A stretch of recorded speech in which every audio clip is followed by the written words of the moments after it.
దానికి ఒక బాధాకరమైనటువంటి విషయం కాశ్మీర్ లోయలో జరిగినటువంటి ఉగ్రదాడి ఏదైతే ఉందో అది యావత్ ప్రపంచాన్ని కలిసివేసింది. టూరిస్టులుగా వెళ్ళినటువంటి ప్రజలను అత్యంత కిరాతకంగా కాల్చి చంపినటువంటి ఉగ్రమూకలను ఏరిపారేయాల్సిందే. ఈ దేశం ప్రశాంతంగా ఉండాల్సిందే. తెలంగాణ నుంచి మొదలు పెడితే అన్ని కాశ్మీర్ దాకా అందరు పౌరులు, కన్యాకుమారి నుంచి కాశ్మీర్ దాకా అందరు పౌరులు స్వేచ్ఛగా బ్రతకాల్సిందే. అసలు ఏం జరిగింది, ఎందుకు జరిగింది? పాకిస్తాన్ బార్డర్కి ఘటన జరిగినటువంటి బార్డర్కి దాదాపు 200-300 కిలోమీటర్లు ఉంటుంది. ఈ 200-300 కిలోమీటర్ల వరకు ఎట్లా సాగింది వాళ్ళ ప్రయాణం, ఎట్లొచ్చిర్రు? సో ఇక్కడ ఉన్నటువంటి వాళ్ళే ఇట్లా తయారైపోయినారా? వాళ్ళకేమన్నా ఇతర సంస్థలు ఏమైనా మద్దతు చేసినాయా? వాళ్ళ దగ్గరికి వెపన్స్ ఎట్లొచ్చినాయి?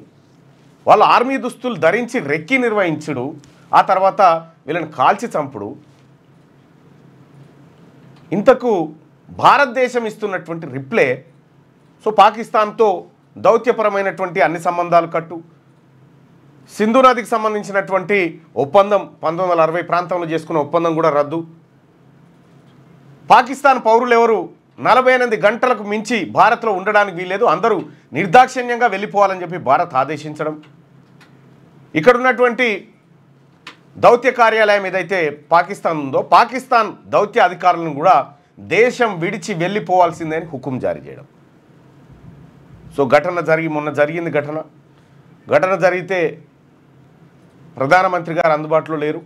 అమిత్ షా గారు హుటాహుటిన అక్కడికి వెళ్ళి బాధితులను ఓదార్స్తూ ఉంటే బాధితుల కన్నీటి పర్యాంతాన్ని చూసి కేంద్ర హోంమంత్రి కూడా ఏం మాట్లాడలేకుండా అట్లా శిలలాగా నిలిచిపోవాల్సినటువంటి పరిస్థితి వచ్చింది. భారత్ తప్పకుండా దీనికి ధీటైన జవాబు ఇస్తుంది అనేటువంటి మాట రాజ్నాథ్ సింగ్ గారు చెప్పడం జరిగింది. ప్రధానితో పాటు ఈ దేశంలో ఉన్నటువంటి అందరు రాజకీయ నాయకులు ముక్త కంఠంతో ఈ ఘటనను ఖండించారు. జమాతీ ఇస్లామీ హింద్ సంస్థ, మరికొన్ని ముస్లిం సంస్థలు కూడా ఈ వ్యవహారాన్ని తీవ్రంగా తప్పుపట్టినాయి. 28 మంది నిర్దాక్షిణ్యంగా ప్రాణాలు కోల్పోవడం జరిగింది. మరి దీనికి బాధ్యులు ఎవరు? భారతదేశంలో ఏ మంచి కార్యక్రమం జరిగినా బాధ్యత వహించేది మేమే అంటూ చాలామంది నాయకులు ముందుకొస్తారు. మరి ఈ ఘటనకు ఎవరిది బాధ్యత? బాధ్యత పాకిస్తాన్ మీద వేస్తే సరిపోతుందా? మనము చర్చించుకోవాల్సినటువంటి అంశాలు లేవా? రిపబ్లిక్ టీవీ చర్చలో రిటైర్డ్ మేజర్ జనరల్ గారు మాట్లాడుతూ కోవిడ్ తర్వాత ఆర్మీ రిక్రూట్మెంట్ని ఆపేసి 1,80,000 మంది ఆర్మీ స్టాఫ్ తగ్గించిర్రు, పైసలు మిగిల్చుకుర్రు అనేటువంటి మాటను ఒక ఎక్స్ ఆర్మీ అధికారి వెల్లడించడం, అక్కడ మరణించిన అంశం పక్కకు పెడితే ఈ రిక్రూట్మెంట్ ఎందుకు ఆగిపోయింది, ఈ బలగాలు ఎటుపోయినాయి, సో కాశ్మీర్లో అడవుల్లో, కొండల్లో, మంచుల్లో కాపలాగా ఉండాల్సినటువంటి సైనికులను ఎందుకు రిక్రూట్ చేయలేదు అనేటువంటి చర్చ మరోవైపు నుంచి లేచింది. సో 28 మంది చనిపోతే అమిత్ షా గారు వెళ్ళి వాళ్ళకి ధైర్యం చెప్పే ప్రయత్నం చేశాడు. కానీ ఇదే మణిపూర్లో కుకీలను ఊచకోత కోసిరు. ఆడ కూడా డబుల్ ఇంజన్ సర్కార్. మళ్ళా కుకీలను ఊచకోత కోస్తే దాన్ని పట్టించుకున్నోడు లేడు. రెండో వైపు ఛత్తీస్గఢ్లో 2025 జనవరి 1 నుంచి ఈరోజు వరకు 161 మంది మావోయిస్టులను కాల్చి చంపినాయి భద్రతా దళాలు మనవే. అంటే నిజంగా ప్రాణాలకు సంబంధించినటువంటి అంశం ఎవరిదైనా ప్రాణమే అనుకున్నప్పుడు ఆ 28 మందే కాదు, నాగాలాండ్లో మణిపూర్లో చనిపోయినటువంటి కుకీలు కానీ, ఇటు శాంతి చర్చలకు మేము రెడీగా ఉన్నామని చెప్పిన తర్వాత కూడా వాళ్ళని ఏరిపారేస్తున్నటువంటి మావోయిస్టుల విషయం కానీ ఇదంతా చర్చించుకోవాల్సినటువంటి అంశం. ఇక్కడ 161 మంది ప్రాణాలు మావోయిస్టులే జస్ట్ 4 months గ్యాప్లో. అక్కడ అనేక మంది కుకీలు చనిపోయినారు మణిపూర్లో. ప్రాణాలకు విలువనే అనేటువంటి ప్రాతిపదిక మీద చర్చ జరిగినప్పుడు ఈ రెండు కూడా చర్చ మీదకి వస్తాయి. ఇవాళ పాకిస్తాన్ని ఇవాళ మనం వెలివేసేది ఏం లేదు, వాళ్ళకు మనకు ఎట్లాగో పడది. అదొక దుర్మార్గమైనటువంటి దేశంగా ముద్రపడ్డది ప్రపంచ దేశాల ముందు పాకిస్తాన్ అనేక వేదికల మీద దోషిగా నిలబెట్టే ప్రయత్నం భారత్ కూడా అనేక సార్లు చేసింది. కానీ ఇప్పుడు వాళ్ళని వెలివేసినంత మాత్రాన మళ్ళీ ఇటువంటి దాడులు జరగవా? మళ్ళీ ఇటువంటి దాడులు జరిగినప్పుడు పుల్వామా అటాక్ తర్వాత ఈ అటాక్ అతిపెద్ద అటాక్. మరి పుల్వామా అటాక్ మీద గతంలో జమ్మూ కాశ్మీర్ గవర్నర్గా పనిచేసినటువంటి వ్యక్తి కేంద్ర ప్రభుత్వం పైన ఆరోపణలు చేసిండు. సో ఇప్పుడున్నటువంటి ఎక్స్ మేజర్ జనరల్ ఆయన కూడా కేంద్ర ప్రభుత్వం మీదనే ఆరోపణ చేస్తుండే ఈ ఘటనల మీద. సో మరి ఇందులో వాస్తవం ఎంత? ఎందుకు దేశ భద్రతను గాలికి వదిలేసిరు, రిక్రూట్మెంట్ లేకుండా అనేటి అంశాలు కూడా సోషల్ మీడియాలో విస్తృతంగా చర్చ జరుగుతూ ఉంది. అక్కడ ఉగ్రదాడిలో 28 మంది చనిపోవడం అత్యంత బాధాకరం, అలా జరగకూడదు. సేమ్ టైం మణిపూర్ కానీ ఇటు ఛత్తీస్గఢ్ కానీ దంతెవాడ కానీ లేకపోతే దేశంలో ఇంకొక చోటైనా మనుషుల ప్రాణాలు పోతున్నప్పుడు ఖచ్చితంగా అది చర్చనీయాంశం అవుతుంది. సో కొన్ని రాజకీయ అవసరాల కోసం వాడుతూ ఉంటారు కొంతమంది. ఇక్కడ అమిత్ షా గారు 2026 వరకు ఈ దేశంలో నక్సలిజాన్ని ఖతం చేస్తానటువంటి కంకణం కట్టుకున్నాడు. ఇదే 2026 వరకు ఈ దేశంలో టెర్రరిస్ట్ మూకలు ఒక్కడు కూడా అడుగు పెట్టకుండా నేను కంకణం కట్టుకుంటున్నా అనేటువంటి మాట చెప్పలే. అక్కడ కాశ్మీర్లో ఉండాల్సినటువంటి బార్డర్లు, ఆ తర్వాత ఇతర చోట్ల ఉండాల్సినటువంటి భద్రతా దళాలు ఇవాళ ఏం గుట్ట, అది నల్లగుట్ట చుట్టూ 10,000 మందిని దించిరని వార్తలు వస్తూ ఉన్నాయి. 10,000 మందా కాదా, 12,000 మంది అంటున్నారు. 12,000 మంది భద్రతా బలగాలను ఇక్కడ దించిరని చెప్తా ఉన్నారు. అక్కడ ఉండాల్సినటువంటి ఫోర్సును ఇక్కడ కర్రెగుట్ట కాడ దించిరట, ఈ నల్లగుట్ట కాడ. ఈ నల్లగుట్ట చుట్టుముట్టిరట. ఈ నల్లగుట్ట లోపలనే హిడ్మాతో పాటు 1000 మంది మావోయిస్టులు ఆ లోపట ఉన్నట్టుగా ఒక వార్త నడుస్తూ ఉంది. ఉన్నారా లేరా? ఆ కర్రెగుట్ట నల్లగుట్ట చుట్టూ క్లైమర్ బెన్స్ పెట్టినారు, తర్వాత ఇవన్నీ పెట్టినారు అని చెప్పి ఒక చర్చ జరుగుతూ ఉంది. ఒకవైపు ఈ దేశంలో పుట్టినటువంటి మావోయిస్టులు వాళ్ళు హింసాత్మక ఘటనలు ఏవైతే పాల్పడుతున్నారో దాన్ని ఎట్టి పరిస్థితుల్లో ఎంకరేజ్ చేసేది, అది ఖండించాల్సిందే. కానీ వాళ్ళు మేము శాంతి చర్చలకు మేము రెడీగా ఉన్నాము అని చెప్పి వాళ్ళు ప్రకటించిన తర్వాత కూడా ఈ దేశంలో ఉన్నటువంటి ప్రభుత్వం వాళ్ళని అణిచివేయడానికి, వాళ్ళని భౌతికంగా ఖతం చేయడానికి ప్రయత్నాలు చేస్తూ ఉంది. సో ఈ అంశాలన్నింటినీ పౌర సమాజం అర్థం చేసుకోవాలి. పాకిస్తాన్ అల్లరి మూకలను ఎట్టి పరిస్థితిలో ఇక్కడ నిలువ నీడ లేకుండా చేయడం తక్షణ కర్తవ్యమే. కానీ 1000 మందిని ఒక గుట్ట లోపల ఉన్నటువంటి 1000 మందిని గుట్ట చుట్టూ రౌండ్ అప్ చేసినటువంటి పరిస్థితుల్లో మనం మరో భారీ మరణ వార్త వినాల్సి ఉంటుందా? వాళ్ళు మేము చర్చలకు రెడీగా ఉన్నాం, మేము లొంగిపోవడానికి రెడీగా ఉన్నాం అనేటువంటి సంకేతాలు అక్కడి నుంచి వచ్చినా కూడా ప్రభుత్వం ఎందుకు ఆ వైపుకి వెళ్తూ ఉంది అనేది మనం ఆలోచించుకోవాల్సినటువంటి విషయం. ఇంకా ఇది ఈ దేశంలో జమ్మూ కాశ్మీర్ లోయలో జరిగినటువంటి అంశం. ఇక్కడ పాకిస్తాన్ ప్రేరేపిత తీవ్రవాద సంస్థ, దాంట్లో తీవ్రవాద సంస్థలు ఎట్లా పనిచేస్తాయంటే పాకిస్తాన్ పేరు రాకుండా ఇండియా పేరు పెట్టుకొని పనిచేస్తాయి. ఇండియన్ ముజాహిద్దీన్, లష్కర్ ఈ తోయిబా,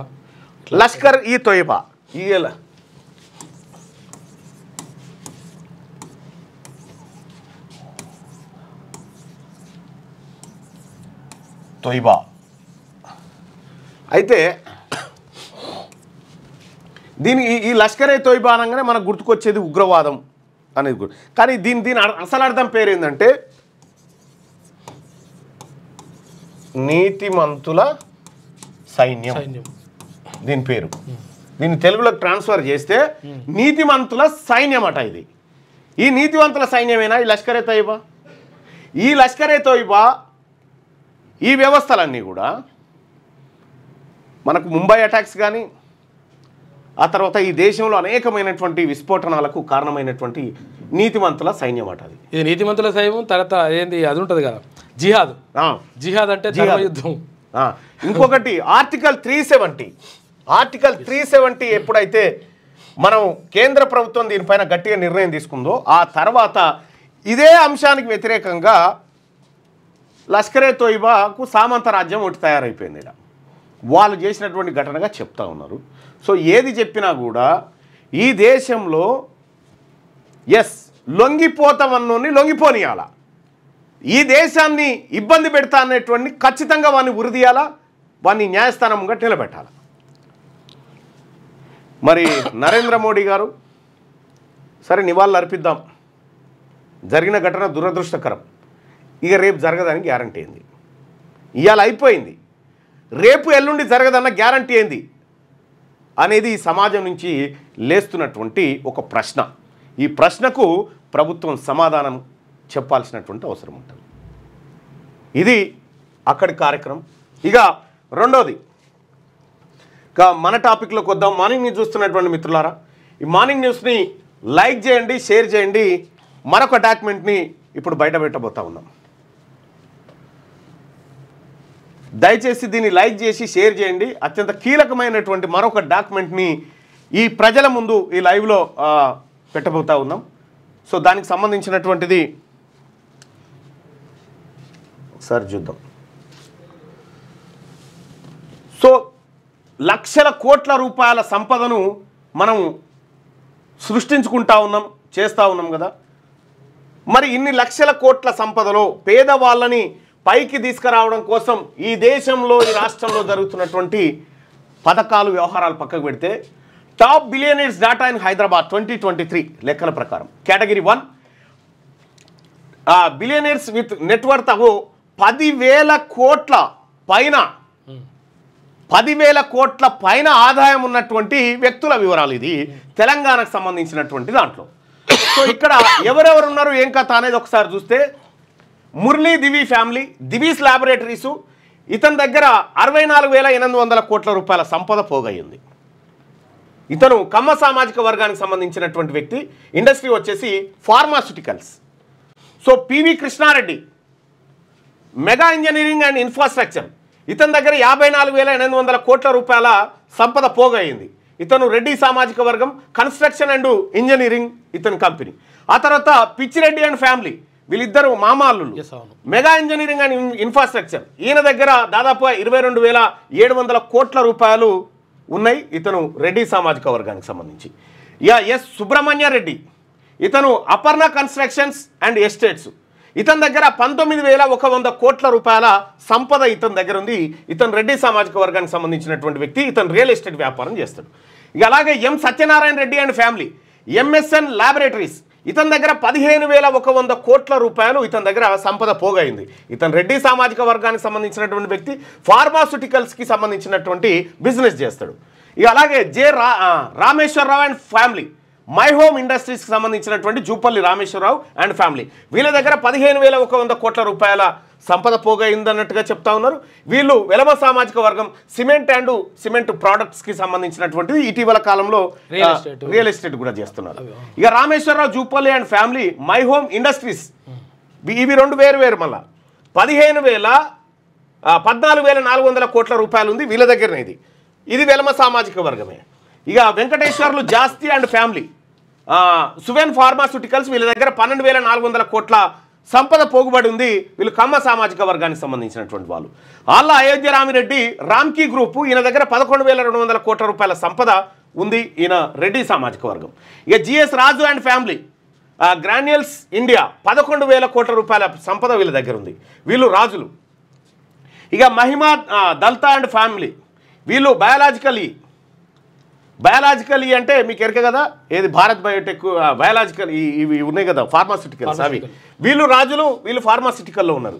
ఇక చిగురుపాటి కృష్ణప్రసాద్, గ్రాన్యూల్స్ ఇండియా, ఈయన దగ్గర 400 కోట్ల రూపాయల సంపద పోగైంది ఇతను కమ్మ సామాజిక వర్గానికి సంబంధించి.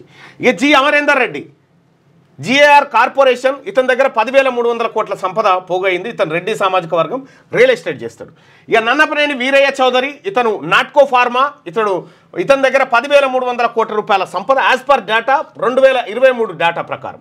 ఇతను కమ్మ సామాజిక వర్గం, ఫార్మాసిటికల్ ఇండస్ట్రీ ఇతను నడిపిస్తాడు. అఫీషియల్ లెక్కలే ఇక టాప్ 30 బిలియనీర్స్ లిస్ట్ ఒకసారి చూద్దాం. టాప్ 30 లిస్ట్ చూస్తే టాప్ 30లో first place Kamma, second Reddy, third Reddy, fourth Reddy, fifth Reddy, sixth Velama, seventh Velama, తర్వాత eighth Kamma, ninth Reddy, 10th Raju, 11 Raju, 12 Kamma, 13 Reddy, 14 Kamma, 15 Brahmin, 16 Kamma, 17 Reddy, 18 Reddy, 19 Reddy, 20 Kamma, 21 ఇది అదర్స్, 22 ఇది కూడా అదర్స్, 23 ఇది కూడా అదర్స్, 24 రెడ్డి, 25 రెడ్డి, 26 రాజూస్, 27 కమ్మ, 28 రాజూస్, 29 రెడ్డి, 30. అదర్స్. సో ఇందులో అదర్స్ 1 2 3 4 నలుగురు అదర్స్. టాప్ 30లో నలుగురు అదర్స్. ఇంకా వాళ్ళ డీటెయిల్స్ కొంత రావాల్సి ఉన్నాయి, అవి రాలేదు. కానీ టాప్ 30లో కూడా టాప్ 30లో ఈ 4 వివరాలు తెలివే. కానీ ఈ 4 పక్కకు పెడితే 26. Top 26 upper క్యాస్టే. ఇక్కడ టాప్ 10 అప్పర్ క్యాస్టే. 10,000 కోట్ల పైన ఉన్నటువంటి 10,000 కోట్ల పైన సంపద ఉన్నటువంటి వాళ్ళు ఈ హైదరాబాద్లో 14 మంది ఉంటే ఆ 14 మందిలో ఒక్కడు కూడా బీసీ వాడలేడు. ఈ టాప్ 30లో కూడా ఈ 4 అదర్స్ అని ఉన్నాయి. దీంట్లో ఉన్నారో లేరో తెలియదు, కానీ మొత్తానికైతే టాప్ 30లో కూడా ఈ లెక్కన లేనట్టే. ఇక టాప్ 100 బిలియనీర్స్. టాప్ 100 బిలియనీర్స్ లెక్క ఒకసారి చూద్దాం. కృష్ణారెడ్డి 54,800 కోట్లు రెడ్డి, పిచ్చిరెడ్డి రెడ్డి, సుబ్రహ్మణ్య రెడ్డి రెడ్డి, సత్యనారాయణ రెడ్డి రెడ్డి, అమరేందర్ రెడ్డి రెడ్డి, అయోధ్యరామరెడ్డి రెడ్డి, నిత్యానందరెడ్డి రెడ్డి, శరత్ చంద్రారెడ్డి రెడ్డి, ఏఐజీ హాస్పిటల్స్, స్వాతి ఉదయ్ కుమార్ రెడ్డి రెడ్డి, పద్మనాభరెడ్డి చింత రెడ్డి, వేముల నరసింహారెడ్డి రెడ్డి, ఏవిఆర్ మూర్తి 5,800 కోట్లు ఉన్నాయి ఈయన దగ్గర. మూర్తి రెడ్డి. రాంప్రసాద్ రెడ్డి ఈయన దగ్గర 5,800 కోట్లు. సుబ్రహ్మణ్య రెడ్డి విజయ డయాగ్నోస్టిక్ సెంటర్స్ 6,200 కోట్లు. సునీల్ రెడ్డి దొడ్లా డైరీ 6,800 కోట్లు. Damodar Reddy and family Dodla farms 4,800 కోట్లు. Papi Reddy and family Raghuram cements 4,600 కోట్లు. శ్రీనివాసరెడ్డి 4,400 కోట్లు. చిన్నపల్లి దినేష్ రెడ్డి అండ్ ఫ్యామిలీ 4,100 కోట్లు. కొండా విశ్వేశ్వరరెడ్డి 3,800 కోట్లు. ఏ ప్రతాప్ రెడ్డి బాలాజీ ఎమినిస్ 3,800 కోట్లు. సత్యనారాయణ రెడ్డి 3,800 కోట్లు. మాధవన్ రెడ్డి మెడిప్లస్ హెల్త్ సర్వీసెస్ 3,600 కోట్లు. పివి రమణారెడ్డి కోవలెంట్ ల్యాబొరేటరీస్ 2,900 కోట్లు. రాజశేఖర్ రెడ్డి ఆర్ఆర్కే డిస్టిలరీస్ 2,600 కోట్లు. Vijayender Reddy and family B S limited ఆయన దగ్గర ఒక 2,500 కోట్లు. ఎన్ శ్రీనివాస్ రెడ్డి నల్ల మల్లారెడ్డి ఫౌండేషన్ 2,100 కోట్లు. ఎల్వి సుబ్బారెడ్డి విచ్చో ల్యాబొరేటరీస్ 1,800 కోట్లు. Venkata Pratap Reddy and family MSN laboratories 1,800 కోట్లు. హర్షారెడ్డి పొంగులేటి రాఘవ కన్స్ట్రక్షన్స్ ఇండియా 1,300 కోట్లు. పద్మజ గంగిరెడ్డి స్పందన స్ఫూర్తి ఫైనాన్షియల్ 1,000 కోట్లు. దయానిధిరావు 3,800 కోట్లు. ఎం శంకరన్ అరబిందో ఫార్మా 2,200 కోట్లు. శోభన కామినేని అపోలో హాస్పిటల్స్, ఆ తర్వాత కంబం స్ఫూర్తి అరబిందో ఫార్మా.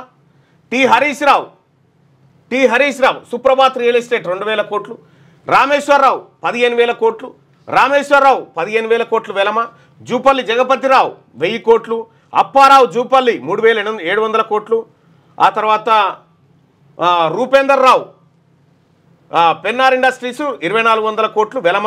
ఆ తర్వాత మురళీదేవి కమ్మ ఫ్యామిలీ, వెంకటేశ్వర్లు జాస్తి కమ్మ చిగురుపాటి. ఇట్లా మొత్తం టాప్ 100. ఈ టాప్ 100లో ఒకే ఒక్కడు యాదవుడు అనిల్ బొడ్డు 80వ నెంబర్లో ఉంటాడు. ఒక బీసీ ఆయన. వీళ్ళ దగ్గర ఉన్నటువంటి సంపద దాదాపుగా టాపు 10 దగ్గర ఉన్నటువంటి సంపదే 4 లక్షల పైచిలకు కోట్లు. సో ఈ అంటే మరి వీళ్ళకి ఎట్లా సంపద పోగైందంటే వాళ్ళ ప్రభుత్వాలు ఏర్పడ్డాయి కాబట్టి వాళ్ళ ప్రభుత్వాలు ఏర్పడ్డాయి కాబట్టి వీళ్ళు ఇట్లా కాగలిగారు. మరి ఈ రాష్ట్రంలో ఉన్నటువంటి పేదవాళ్ళు మరి వీళ్ళకి సంపద ఏదంటే నీ ప్రభుత్వమే లేదా, మనం 500కే ఓటు అమ్ముకుంటే నీ ప్రభుత్వం లేనప్పుడు నీ దగ్గరికి సంపద ఎట్లా వస్తుంది? దీన్ని బట్టి బీసీ ప్రజలు బాగా అర్థం చేసుకోవాల్సింది ఏంటంటే ఉద్యోగాలు చేస్తే పైకి రారు, బిజినెస్లు చేయాలి. బిజినెస్లు చేస్తే పైకి వస్తారు. బిజినెస్ కావాలంటే నీకు ప్రభుత్వం నుంచి సహకారం కావాలి. ప్రభుత్వం నుంచి సహకారం కావాలంటే ఏం కావాలి?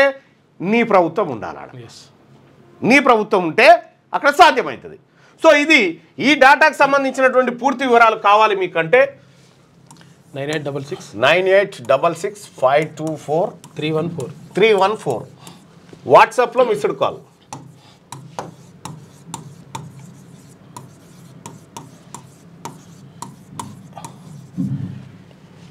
ఈ బిలియనీర్స్కి సంబంధించినటువంటి డాటా మీకు కావాలంటే మీరు కాల్ చేయాల్సినటువంటి నెంబర్ 9866 524 314. ఈ నెంబర్కు వాట్సాప్లో మిస్డ్ కాల్ ఇవ్వండి. వాట్సాప్లో మిస్డ్ కాల్ ఇస్తే మీకు మామూలు మిస్ కాల్ ఇవ్వకండి, వాట్సాప్లో మిస్డ్ కాల్ ఇవ్వండి, మామూలు కాల్ కాదు దయచేసి. రైట్, వాట్సాప్లో మిస్డ్ కాల్ ఇవ్వండి, మీకు వచ్చేస్తుంది ఆ డాటాకు సంబంధించినటువంటిది చూడండి. అంటే సంపద ఏ వర్గాల దగ్గర పోగైందో చూడండి. దీనికి కారణం ఒకటే, మనం ఓటు ఎవరికైతే వేస్తున్నామో నిర్ణయాధికారం వాళ్ళ చేతుల్లో పెడతా ఉన్నాం అన్నట్టు. ఆ నిర్ణయాధికారం అనేది బీసీల చేతుల్లో ఉంటే బీసీల బతుకులు గిట్లా ఉండయి. ఇన్ని వేల కోట్లు ఇది అధికారికమనే, అనధికారిక బ్లాక్ మనీ ఉంటుంది. అది ఇంకా కొన్ని లక్షల కోట్ల సంపద. అది అధికారికంగానే దీనికి 10-20 రేట్లు వేరే ఉంటుంది. అంటే ఒకప్పుడు ఊర్లలో దొరలు పెత్తందారులు ఉంటారు చూడు, ఆ రూపం పోయి ఈ రూపంకి వచ్చింది, అంతే తేడా. ఆ రూపం పోయి ఈ రూపానికి వచ్చింది. మీకు విషయం తెలుసా, తెలంగాణ రాష్ట్రంలో మొత్తం టోటల్ టోల్గేట్లు ఎన్ని ఉన్నాయంటే 28 టోల్గేట్లు ఉన్నాయి నేషనల్ హైవేల మీద. 28 టోల్గేట్లు ఉంటే ఈ 28 టోల్గేట్లలో ఒక్కంది బీసీది లేదు. చూడిగా ఒక్క టోల్గేట్ కూడా బీసీ ఉంది లేదు.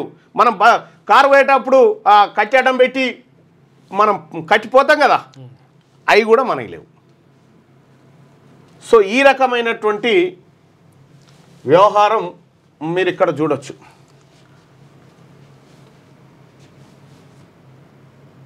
అన్నయ్య కొంచెం గట్టిగా చదవండి, మా అర్ధాకలి చావులు ఇంకెన్నాళ్ళు నమ్మి కాంగ్రెస్కు ఓట్లు వేసినందుక మా కష్టం మీద 200 యూనిట్ల రుకెడేమి ఇస్తూ మా ఆర్టిజం కంచంలో దేవి గారు మళ్ళీ స్టార్ట్ చేశారు.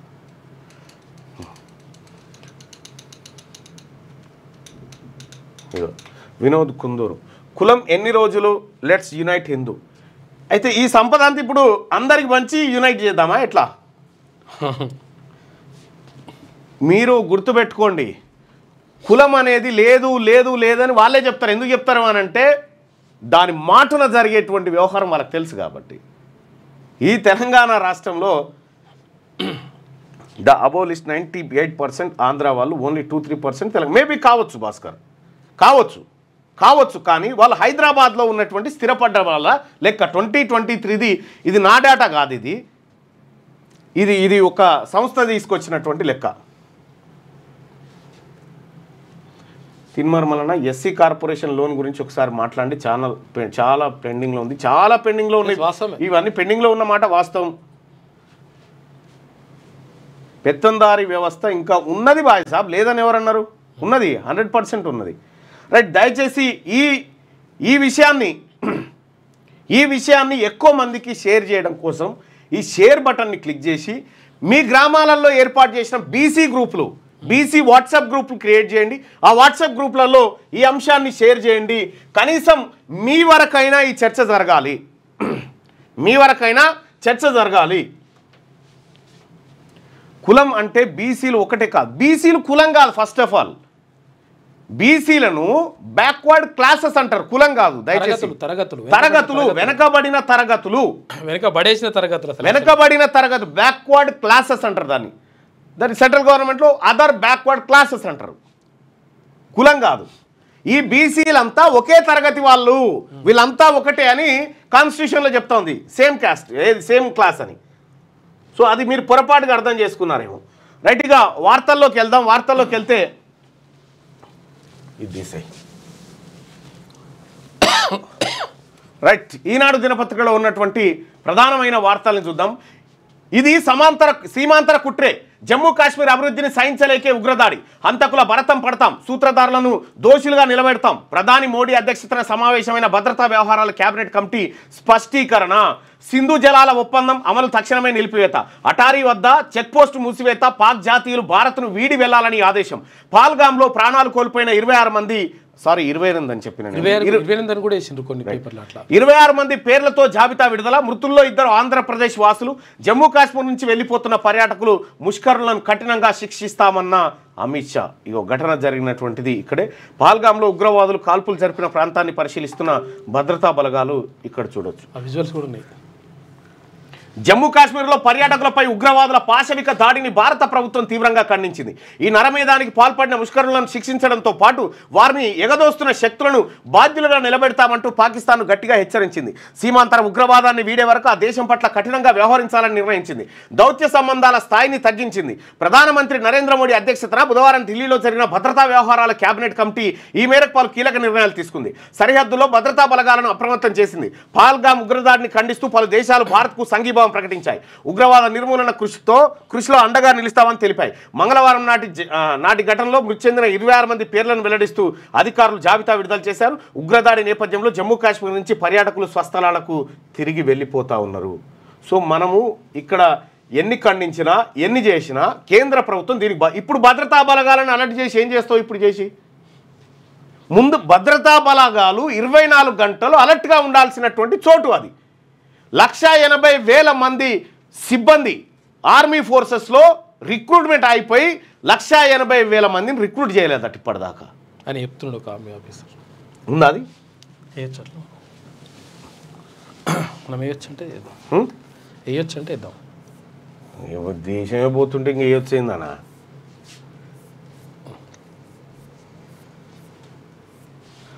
ఏదో ఒకటి క్లిక్ చేయన్నా, నీకు ఇక్కడ వస్తుంది. ఇంకా మళ్ళా వీళ్ళంతా పతాకాలు పట్టుకొని ఏం చేసిరన్నట్టు, ఏం సాధించినాం ఇప్పుడు మనం? ఈ 28 మందికి ఏం సమాధానం చెప్తాం మనం? అనేకమైనటువంటి ప్రశ్నలు. భారతీయ జనతా ఇంకా వాట్సాప్లో అక్కడ ఇక్కడ వేట సురువైంది, ఇద్దరిని కథం, ఇవన్నీ ఉత్తే. ఈ ఫేక్ వార్తలు బంద్ చేయరి. ఈ ఫేక్ వార్తలు బంద్ చేసి వాస్తవాలు గమనించండి.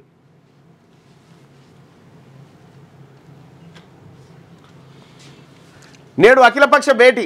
పాల్గామ్ ఉగ్రదాడి ఘటనపై కేంద్ర ప్రభుత్వం గురువారం అఖిలపక్ష భేటీ నిర్వహించనుంది. రక్షణ మంత్రి రాజ్నాథ్ సింగ్ అధ్యక్షత వహించే అవకాశం ఉందని అధికార వర్గాలు తెలిపాయి. కాంగ్రెస్ సహా పలు ప్రతిపక్షాలు డిమాండ్ చేసిన నేపథ్యంలో అఖిలపక్ష సమావేశంపై కేంద్రం నిర్ణయం తీసుకుందట. అఖిలపక్ష సమావేశాన్ని కూడా ఏర్పాటు చేసిరు. ఇక ఉగ్రదాడిని ముక్తకంఠంతో ఖండించిన కాశ్మీరం. ఉగ్రవాదుల ఊహా చిత్రాలు విడుదల. ఈ ఊహా చిత్రాలు ఇట్లుంటే వీళ్ళే నలుగురు అని చెప్పి ఫోటో ఉందా? ఇట్లా ఒక్క నిమిషం.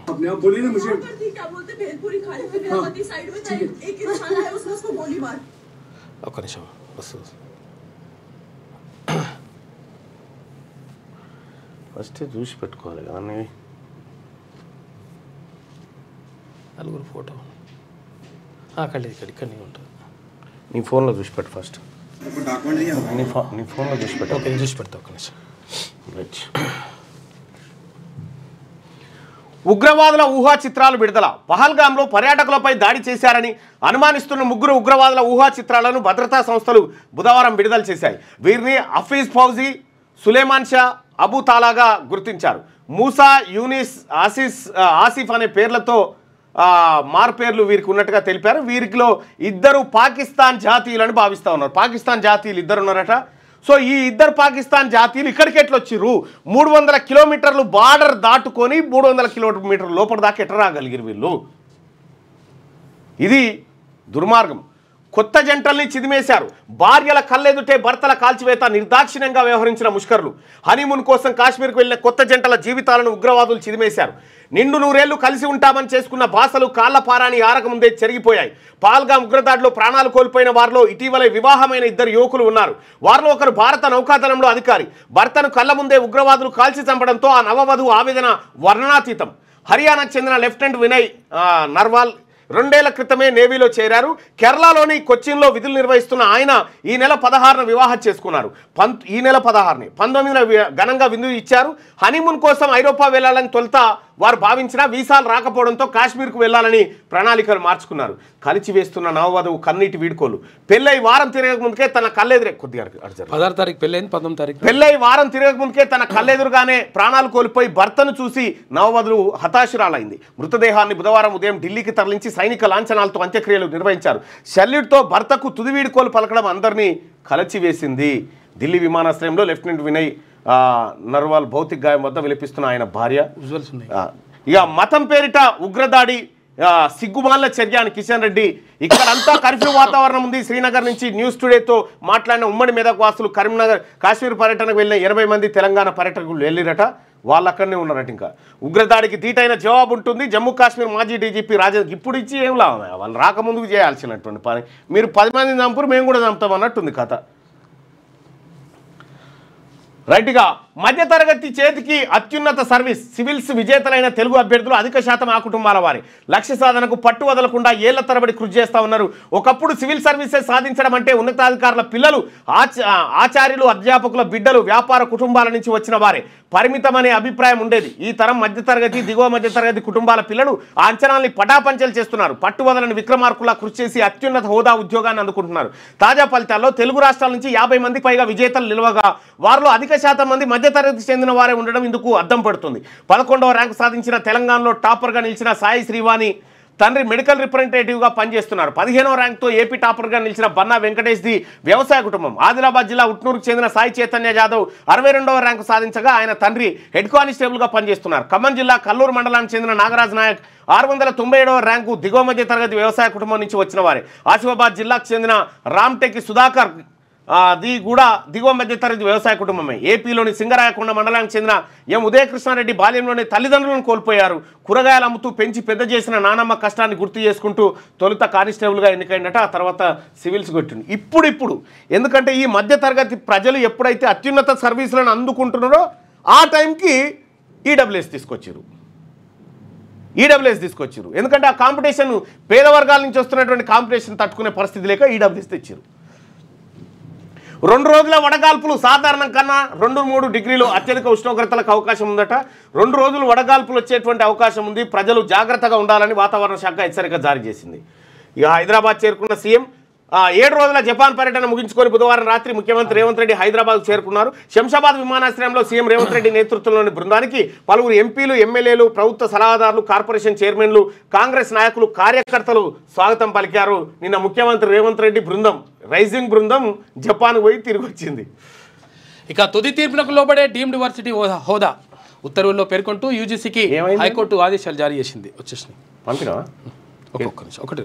ఒకటే నిమిషం వస్తుంది. తుది తీర్పునకు లోబడే డీమ్డ్ యూనివర్సిటీ హోదా ఉత్తర్వులో పేర్కొనాలంటూ యూజీసీకి హైకోర్టు ఆదేశాలు జారీ చేస్తే డీసీసీ అధ్యక్షులను మే 20లోగా ఎన్నుకోవాలి. కాంగ్రెస్ శ్రేణులకు ఏఐసీసీ ఇన్ఛార్జ్ మీనాక్షి నిర్దేశం చేసింది. ఇక ప్రపంచ ప్రగతిశీల ఉద్యమమే లక్ష్యం.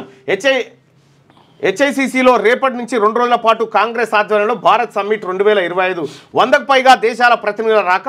ప్రారంభ సభకు రాహుల్ గాంధీ ముగింపు కార్యక్రమానికి ప్రియాంక రాకనట. ఇది అసలు యాక్చువల్గా డీమ్డ్ యూనివర్సిటీ కదా, డీమ్డ్ యూనివర్సిటీస్ దీనికి సంబంధించి ఏంటంటే యూజీసీ డైరెక్టర్ నిర్ణయం తీసుకొని ఏం చేస్తుంది, ఎవరికి పడతానికి ఒక కాలేజ్ ఉంటే ఆ కాలేజ్ వానికి డీమ్డ్ యూనివర్సిటీ అని ఇచ్చేస్తుంది. అయితే రాష్ట్ర ప్రభుత్వం ప్రమేయం లేకుండానే ఇచ్చేయడం వల్ల అసలు యాక్చువల్గా ఎవడు పడితే వాడు తెచ్చుకొనేసి వాడు ఇష్టం వచ్చినట్టుగా మార్కులు వేసుకుంటూ ఇష్టం వచ్చినట్టుగా వ్యవహరిస్తున్నారు. ఇది కరెక్ట్ కాదని చెప్పేసి హైకోర్టు చెప్పింది. మేము తుది తీర్పు లేవబడి ఉంటుంది రా బాబు, ఒకవేళ కాదంటే నేను మొత్తం క్యాన్సిల్ అయిపోతాను కూడా చెప్పింది హైకోర్టు. మంచి పని. వచ్చేసిన ఫోటోలు రైట్గా. ఎన్ఐఆర్డి మనుగడ ప్రశ్నార్థకం. గ్రామీణాభివృద్ధి శిక్షణకు జీవనాడిగా గుర్తింపు. కేంద్రం గ్రాంట్స్ నిలిపివేతతో మూసివేత ప్రమాదం. ఉద్యోగులు, పెన్షనర్లు ఆందోళన. జాతీయ పోలీస్ అకాడమీ పరిపాలక పరిపాలన అకాడమీ వంటి ప్రతిష్టాత్మక సంస్థల మాదిరే గ్రామీణాభివృద్ధి పంచాయతీరాజ్ రంగాల్లో అదో అత్యుత్తమ సంస్థ. ఉపాధి హామీతో పాటు అనేక పథకాలకు అంకురార్పణ చేసింది ఇక్కడే. అంతర్జాతీయ శిక్షణా కేంద్రంగా గుర్తింపు పొందింది. డిప్లొమా, పీజీ, పిహెచ్డి కోర్సులను నిర్వహిస్తుంది. అలాంటి జాతీయ గ్రామీణాభివృద్ధి సంస్థ మూసివేత ప్రమాదాన్ని ఎదుర్కొంటోంది. కేంద్ర ప్రభుత్వ సంస్థ నిర్వహణ ఏటా ఇచ్చే 78 కోట్లను పూర్తిగా నిలిపివేసిందట. దేశ తొలి ప్రధాని జవహర్లాల్ నెహ్రూ ఆకాంక్షలకు అనుగుణంగా 1953లో జాతీయ సామాజిక అభివృద్ధి సంస్థ రాజేంద్ర నగర్లోని 166 ఎకరాల్లో ఏర్పాటైంది. ఆ తర్వాత జాతీయ గ్రామీణాభివృద్ధి సంస్థగా మార్చారు. 2014లో దానికి పంచాయతీరాజ్ శాఖ జత చేశారు. ఇందులో 220 మంది శాశ్వత సిబ్బంది, 120 మంది వరకు పొరుగు సేవల సిబ్బందితో పాటు 300 మంది పెన్షనర్లు ఉన్నారు. సంస్థకు 23 భారీ భవనాలు ఉన్నాయి. 66 ఎకరాల్లో సాంకేతిక పార్కు ఉందట. ఇక మరిగా ఇది మూసివేసిరంటే 166 ఎకరాలు రాజేంద్ర నగర్లో ఉంటుంది. ఇది 166 ఎకరాలు అంతే. ఇప్పుడు అమ్ముకోవడానికి సిద్ధమే అన్నట్టుగా. ఒకవేళ ఇది మూసితే ఇంకేముంటుంది మరి? ముందస్తు సమాచారం లేకుండానే జాతీయ స్థాయి నిపుణులు ప్రొఫెసర్లతో పల్లెలు, పంచాయతీరాజ్ పాలన, ఎన్నికల నిర్వహణ, అభివృద్ధి పనులపై అత్యుత్తమ శిక్షణ ఇస్తున్నారు. డిమాండ్ ఏర్పడడంతో ఢిల్లీ, అస్సాంలోని గౌహటి, బీహార్లోని వైశాల్లో ప్రాంగణాలు ఏర్పాటు చేశారు. పిహెచ్డి గ్రామీణ అభివృద్ధి మీద అవగాహన కలిగిన సీనియర్ అధికారిని సంస్థ డైరెక్టర్ జనరల్గా ఈ కేంద్రం ఎంపిక చేసి నియమిస్తుంది. మొత్తం ఇక ఈ వ్యవస్థ కుప్పగుల్లంటే ఇక ఇది సర్కారు వారి ఇసుకనట్టు. టీజీఎండిసి శాండ్ బజార్ ప్రజలు భవన నిర్మాణ సంస్థలు నిర్మాణ అవసరాలకు తీర్చేందుకు రాష్ట్ర ప్రభుత్వం ఇసుక బజార్లను ప్రారంభించింది. ప్రస్తుతం హైదరాబాద్ నగరం చుట్టూ ఉన్న బౌరంపేట, అబ్దుల్లాపూర్ మెట్టు, ఆదిబట్ల, వట్టినాగులపల్లి ప్రాంతాల్లో తెలంగాణ ఖనిజాభివృద్ధి సంస్థ ఆధ్వర్యంలో వాటిని అందుబాటులోకి తీసుకొస్తుంది. సంస్థ ద్వారా ప్రభుత్వం నాణ్యమైన దొడ్డు ఇసుకను మెట్రిక్ టన్నుకు 1600, సన్న ఇసుకను 1800లకు విక్రయిస్తుంది. వట్టినాగులపల్లి వద్ద ఇసుకను ఇలా రాశిగా పోసి అమ్మకానికి సిద్ధంగా పెట్టేట. అంటే గవర్నమెంట్ ఇసుక బిజినెస్ ఇక ఇంటర్ అడ్వాన్స్డ్ సప్లిమెంటరీ మే 22 నుంచి షెడ్యూల్ విడుదల చేసిన బోర్డు. ఇక ఇది ఇట్లుంటే పాక్, బంగ్లాదేశ్ ఏమో దొంగ నోట్లు, ఇదేమో ఉగ్రవాదం. సో ఇది ఈనాడులో ఉన్నటువంటి వార్తలు. ఒకసారి వెలుగు దినపత్రికలో ఉన్నటువంటి వార్తలు చూద్దాం. అటారీ వాగా బార్డర్ క్లోజ్, పాకిస్తాన్ పౌరులకు నో ఎంట్రీ, సింధు జలాల ఒప్పందం రద్దు, కేంద్ర ప్రభుత్వం సంచలన నిర్ణయాలు. పహల్గామ్ టెర్రర్ అటాక్ వెనుక పాకిస్తాన్ హస్తం ఉందని ప్రకటన, ప్రధాని అధ్యక్షతన కేబినెట్ అత్యవసర భేటీ, సెక్యూరిటీపై 2.5 గంటల పాటు చర్చ, టెర్రరిజాన్ని సహించేది లేదని హెచ్చరిక, ఇండియాను వీడాలని పాక్ కమిషన్ ఆఫీసర్లకు ఆదేశం. నేడు ఆల్ పార్టీ మీటింగ్ నిర్వహించబోతా ఉంది కేంద్ర ప్రభుత్వం. ఇక కదిలిస్తే కన్నీలే, కాశ్మీర్లో ఉగ్ర తూటాలకు బలైన అమాయకులు, ఆత్మీయులను కోల్పోయి పుట్టెడు శోకంలో కుటుంబాలు. వారం కిందటే పెళ్లి, హనీమూన్కు వెళ్లి విషాదం, యువతి కండ్ల ముందే నేవీ ఆఫీసర్ను కాల్చి చంపిన టెర్రరిస్టులు, భర్త చావును తట్టుకోలేక తనను చంపేయాలన్న ఓ మహిళ. చనిపోయిందా? పోయి నన్ను చంపేయమన్నది. టెర్రరిస్టుల దాడిలో నేల కొరిగిన నేవీ ఆఫీసర్ వినయ్ నర్వాల్ భౌతిక గాయం వద్ద విలిపిస్తున్న ఆయన భార్య. వీరికి ఈ నెల 16న వివాహం జరిగింది. 16 తారీఖు నాడు పెళ్ళి అయింది, 19 తారీఖు నాడు చంపేసిండ్రు. హనీమూన్కి వెళ్తే ఇదేనా? ఇవి కాదు, విజువల్స్ ఉన్నాయి, ఇవి ఫోటోలు, ఇవి ఇందాక ఇవి ఫోటోలు అని చెప్పి రిలీజ్ చేసిరు. ఇవి కాకపోవచ్చు మేబీ, ఎందుకంటే ఇవి ఉన్నాక ఊహా చిత్రాలు ఎందుకు ఇస్తారు? ఇతనేమో అసలు యాక్చువల్గా కాశ్మీర్ యువకుడు, వీళ్ళందరినీ కాపాడడానికి అసలు యాక్చువల్గా గుర్రపు స్వారీ మీద తీసుకోతారు కదా, ఆ తీసుకునే యువకుడు వాళ్ళ దగ్గర టెర్రరిస్ట్ దగ్గర తుపాకీ లాక్కొని వీళ్ళని కాపాడే ప్రయత్నం చేసిండు. కాపాడే ప్రయత్నం చేస్తే ఈయనను కూడా చంపేసిండు టెర్రరిస్టులు. అబ్బా, ముస్లిం యువకుడు, పాకిస్తాన్, ఏది జమ్మూ కాశ్మీర్ యువకుడు. ఇక టెర్రరిస్టుల కోసం వేట మొదలు, జమ్మూ కాశ్మీర్లో అణువణువు జల్లెడ పడుతున్న భద్రతా దళాలు, బారాముల్లాలో 2 చొరబాటుదారుల హతం, కుల్గాంలో సెక్యూరిటీ ఫోర్సు టెర్రరిస్టులకు మధ్య కాల్పులు, 28కి చేరిన పహల్గామ్ టెర్రర్ అటాక్ మృతుల సంఖ్య, ఘటనకు కారణమైన ఉగ్రవాదుల ఊహా చిత్రాలు విడుదల, స్పాట్ను పరిశీలించిన కేంద్ర హోంమంత్రి అమిత్ షా. ఊహా చిత్రాలు మాత్రమే, వాట్సాప్లలో వచ్చే ఫోటోలు నమ్మకూరి. ఇక టెర్రర్ తుటాకు వాటర్ దెబ్బ, సింధు జల ఒప్పందం రద్దయితే పాకిస్తాన్కు నీటి కటకటే, పంజాబ్ సింధు ప్రావిన్స్లో ఎడారిగా మారే ప్రమాదం, ఆ దేశ జీడిపి ఆర్థిక వ్యవస్థపైన తీవ్ర ప్రభావం పడే ఛాన్స్ ఉంటుందంట. శ్రీనగర్లో చిక్కుకున్న మనోలు, టూర్కు వెళ్లిన 81 మంది తెలంగాణ వాసులు, కుటుంబ సభ్యులతో వెళ్లిన కపిల్ చిట్ ఫండ్స్ కంపెనీ మేనేజర్లు, ఏజెంట్లట. టూర్లో భాగంగా పహల్గామ్ వెళ్లాలని ప్లాను, అంతలోనే అక్కడి ఉగ్రదాడి. ప్రస్తుతం శ్రీనగర్లోని హోటల్లో బస, అక్కడ అంతటా కర్ఫ్యూ ఉందట. అక్కడ కపిల్ చిట్ ఫండ్స్లో పనిచేసేటువంటి మేనేజర్లు అటు ఉన్నారు. ఏపీ ఏం చేసిందంటే ఒక హెల్ప్ లైన్ పెట్టేసింది, ఏపీ వాళ్ళు ఎవరైనా ఉంటే వాళ్ళకి మేము సహాయం చేస్తామని చెప్తుంది.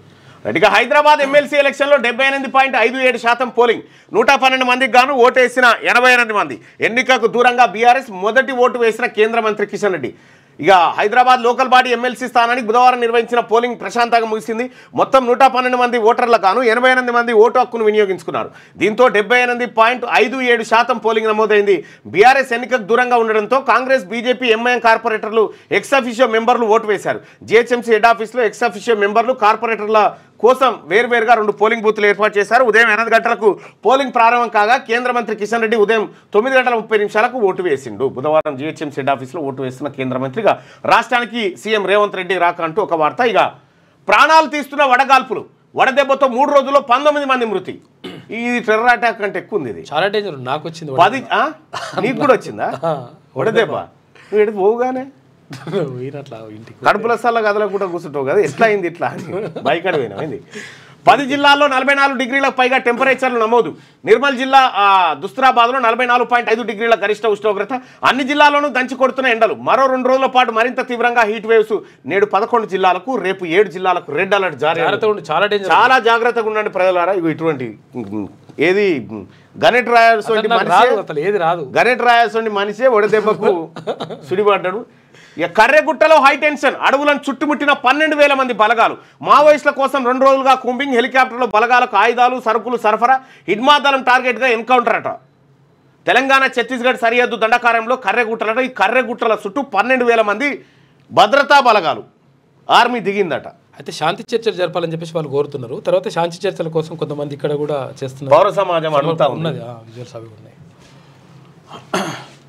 తుపాకీ లాక్కోబోయి తూటాలకు బలైపోయి పర్యాటకులపై దాడిని అడ్డుకోబోయిన కాశ్మీరీ యువకుడు. ఆ క్రమంలో కాల్చి చంపిన ఉగ్రవాదులు పర్యాటకులను గుర్రంపై తీసుకెళ్తూ ఆదిల్ హుస్సేన్ షా ఉపాధి. మృతితో రోడ్డున పడ్డ కుటుంబం అట. అయ్యో వాళ్ళు పాపం కాపాడే ప్రయత్నం చేసిండట పర్యాటకుల్ని.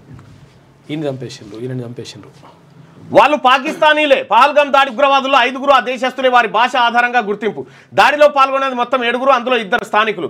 దర్యాప్తు బృందాల వెల్లడి. ఉగ్రవాదుల ఊహా చిత్రాలను విడుదల చేసిన పోలీసులు. నిఘా వర్గాలు హెచ్చరించిన భద్రతా దళాల వైఫల్యం వల్లే ఉగ్రదాడి. సైనికుల దుస్తుల్లో వచ్చి 70 రౌండ్ల కాల్పులు. ప్రాథమిక దర్యాప్తులో వెల్లడి. కాశ్మీర్లో 56 మంది విదేశీ ఉగ్రవాదులు ఉన్నారట. అత్యధికులు లష్కరే ముష్కర్ లేరట. ఇప్పటి కాశ్మీర్లో ఈ కర్రెగుట్ట కాడున్న వాళ్ళని గడ్డ దొలకపోరి ముందుగాల. ఈ కర్రెగుట్టి ఆడిపోదు, ఇన్నే ఉంటుంది. కానీ ఖాళీ అవుతున్న కాశ్మీర్ను వీడుతున్న పర్యాటకులు. దాడికి నిరసనగా జమ్మూ కాశ్మీర్లో బంద్. మొదటి పేజీలను నలుపు రంగుతో ప్రచురించిన స్థానిక పత్రికలట. కాశ్మీర్ పేపర్స్, బ్లాక్ పేపర్స్ వేసినట్ట వాళ్ళు మొత్తం. అవునా? బ్లాక్ అండ్ వైట్ వేసింది. కాశ్మీర్నా? కాశ్మీర్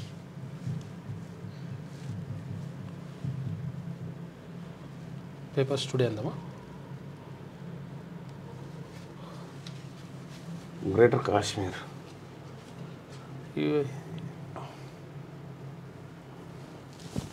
ఫస్ట్ పేజ్ మొత్తం అట్లా వేసిరండి. మరి ఏమైనా అంటే ఇది ఏ పేపర్లు వేసినారు?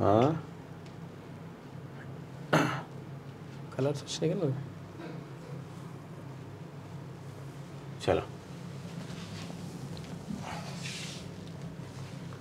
అంటే బ్లాక్ పేపర్స్ అని కొడితే వస్తుంది అట్లా. ఇగో ఖాళీ అవుతున్న కాశ్మీర్ను వీడుతున్న పర్యాటకులు. మొదటి పేజీలను నలుపు రంగుతో ప్రచురించిన స్థానిక పత్రికలు. మరో ఉగ్రదాడి జరిగే ప్రమాదం. నిఘా వర్గాల సమాచారం. రాష్ట్రాలను అప్రమత్తం చేసిన కేంద్రం. దాడితో సంబంధం లేదని ఎన్నడాన్ని ఒప్పుకున్నాడా ఈ పాకిస్తాన్? మేమే చేసినామని ఏ దానికి ఒప్పుకోలే. సరిహద్దులకు సైన్యం తరలింపు. కరాచీ నుంచి 2 మిలిటరీ విమానాలు. భారత్ ప్రతీకార దాడులపై భయం నెలకొన్నదట. ఈ అమ్మ వీళ్ళతో ఈ పాకిస్తాన్ తోటి తలకాయ నొప్పి ఉంది. సింధు జలాలు బంద్. పాక్పై జలఖడ్గం. 1960 నాటి సింధు జలాల ఒప్పందం అమలును నిలిపివేసిన భారత్. వాగా అటారీ సరిహద్దు చెక్పోస్ట్ తక్షణ మూసివేత. సార్క్ వీసా మినహాయింపు కింద పాకిస్తానీలకు భారత్లోకి ప్రవేశం నిషిద్ధం. ఇప్పటికీ అలా వచ్చిన వారు వీసాల రద్దు. ఈ వీసాపై వచ్చిన పాకిస్తానీలు 48 గంటల్లో వెళ్ళిపోవాలి. భారత్లోని పాక్ హైకమిషనర్లో సలహాదారుల గుర్తింపు రద్దు. వారంతా వారంలోగా తమ దేశానికి వెళ్ళిపోవాలని ఆదేశం. 2 దేశాల్లోని హైకమిషన్ల సిబ్బంది 55 నుంచి 30 కుదింపు. ఉగ్రదాడి నేపథ్యంలో ప్రధాని మోడీ నేతృత్వంలో సిసిఎస్ భేటీ. దాయాది దేశంతో సంబంధాలపై అత్యంత కఠిన నిర్ణయాలు. నేడు అఖిలపక్ష సమావేశం నిర్వహించాలని భేటీలో నిర్ణయం తీసుకున్నారట. పహల్గామ్లో ఘటనా స్థలాన్ని పరిశీలించిన షా. ఇక ఉగ్రదాడి మృతులకు నివాళులు. అనంతనాగ్లో ఆసుపత్రిలో బాధితులకు పరామర్శ. ఉగ్రదాడి బాధితులను వదిలిపెట్టబోమని హెచ్చరిక. త్వరలోనే బదిలిస్తాం. త్రివిధ దళాధిపతులతో భేటీ. అనంతరం రక్షణ మంత్రి రాజ్నాథ్. కాశ్మీర్లో 80 మంది తెలంగాణ టూరిస్టులు వెనక్కు రావడానికి యత్నం, ఆంక్షలతో ఇబ్బందులు పడతా ఉన్నారు. ఉగ్రదాడిలో 2 ఏపీ వాసులు కూడా మృతి చెందిరట. కలలు కళ్ళలైపోయినాయి. నిండు నూరేళ్ల జీవితాన్ని సంతోషంగా గడిపేందుకు కోటి ఆశలతో ఒక్కటైన 2 జంటలు ఒకరికొకరు తోడుగా ప్రకృతి అందాలను వీక్షిస్తూ మైమర్చిపోయిన సమయంలో ఉగ్రవాదులు వారిని విడదీశారు. 2 జంటల్లోని నవవరుల తలకు తుపాకీ గురిపెట్టి ప్రాణాలు తీశారు. మృతుల్లో ఒకరు నౌకాదళంలో లెఫ్టినెంట్గా పనిచేస్తున్న వినయ్ నర్వాల్, మరొకరు వ్యాపారవేత్త శుభన్ ద్వివేది. ఇది ఘోరాతి ఘోరం అడ్వర్టైజ్మెంటే. గట్టిగా ఒకసారి శనార్థి తెలంగాణ వార్తల్ని చూద్దాం. ఉక్కిరి బిక్కిరి, ఓవైపు కరెంటు కోత, మరోవైపు బానుడి బగబగలు. 45 డిగ్రీలకు మించి ఉష్ణోగ్రతలు నమోదు. ఉక్కపోత భరించలేక జనం అవస్థలు. జిల్లాలో విపరీతంగా కరెంటు కోతలు. సర్కార్ తీరుపై మండిపడుతున్న ప్రజలు. సో ఇప్పుడు కరెంటు కోతలు ఈ టైంలో చాలా ఇబ్బంది పెడతా ఉన్నాయి. చాలా డేంజర్. అవి చాలా కంప్లైంట్స్ వస్తూ ఉన్నాయి. ఇక అన్నింటా కటి పాక్తో తెగదెంపులు. భారత్లోకి పాక్ పౌరుల నిషేధం. దేశం విడిచి వెళ్లాలని ఆదేశం. రాయబారి కార్యాలయం మూసివేయండి. Attari Wagah checkpost close. సింధు జలాల ఒప్పందం రద్దు. ప్రత్యేక వీసాల నిలిపివేత. పాల్గం దాడి నేపథ్యంలో భారత్ కీలక నిర్ణయం. ప్రధాని అధ్యక్షతన కీలక భేటీ. రాజ్నాథ్, షా, నిర్మలా, జయశంకర్ హాజరై నిన్న నిర్ణయం తీసుకున్నారు ఈ ఘటన పైన. కేంద్ర ప్రభుత్వం పాల్గాం దాడికి బదులిస్తాం. ఉగ్రవాదులకు రాజ్నాథ్ మాస్ వార్నింగ్. పాల్గాం మృతులకు అమిత్ షా నివాళి. ప్రధాని మోడీకి పరిస్థితుల వివరణ. మృతులకు కాశ్మీర్ సర్కార్ 10 లక్షల ఎక్స్గ్రేషియో ప్రకటన. దాడి నేపథ్యంలో పర్యాటకుల ఖాళీ. 3 ఊహా చిత్రాలను విడుదల చేసిన కేంద్రం. టెర్రరిస్టుల కోసం ఆర్మీ జల్లడబడతా ఉందట. రాజ్నాథ్ బయట. ఇక టీపీసీసీ ప్రక్షాళన. గ్రామం నుంచి జిల్లా స్థాయి వరకు కార్యవర్గాల కూర్పు. రాష్ట్ర పరిశీలకులకు 3 దశల్లో టాస్కులు. 25 నుంచి జిల్లా స్థాయి సమావేశాలు నిర్వహించాలి. AICC incharge Meenakshi Natarajan.